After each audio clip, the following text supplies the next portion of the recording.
the differences between the first and the second Exodus. And there are some vast differences. One, the first Exodus was 40 years, and the second Exodus is 3.5 years. That in itself is a vast change. When we see the death numbers, those death numbers are going to be the same because he put that in writing. The issue may change, though, on how.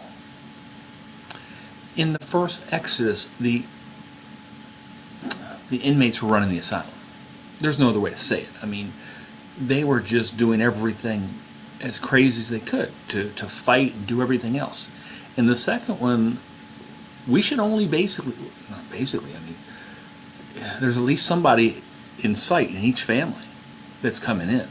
And not just in sight, they knew enough to know about the second Exodus. So it's even at the higher level just from those who are regularly in faith. So we shouldn't have that much of a problem. So when you walk out of your tent and you hear somebody grumbling against the manna, what do I do? Because if I just walk away, then I'm kind of complicit in it. And the Messiah tells us what to do. You go to them privately first and say, I don't think you realize how serious what you just said is. I'm telling you, don't grumble again. Because if you do, you're inviting some penalties. And this time, it's different because I'll take you to trial. You know, we'll control ourselves. We'll be a regular nation that can handle itself. Because the last time, they couldn't handle themselves.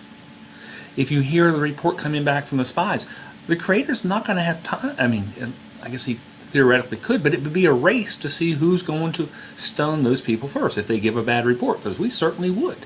You know, we know what's supposed to be said. And if they don't comply with that, they're dead men. And I think the Creator would say, you know, if y'all are taking care of it, I'll sit back. Because that's we know what the penalty is for that. So we would handle it ourselves.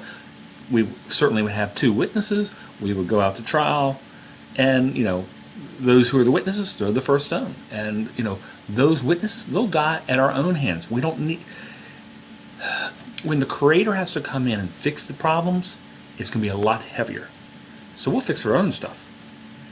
But again, Messiah said the way we're supposed to do it. You go to them privately first. If you hear it again, you go to them with 2 or 3 people so that you have the witnesses for trial. And then if you warn them that second time, if they say that's fine, then it's the 3 strikes rule. You were given 2 opportunities to repent, change your ways. You're not willing to do that. We're taking it to trial and we'll do the stoning. We don't want the Creator coming in and doing His penalties, because His penalties are harsh on all of us.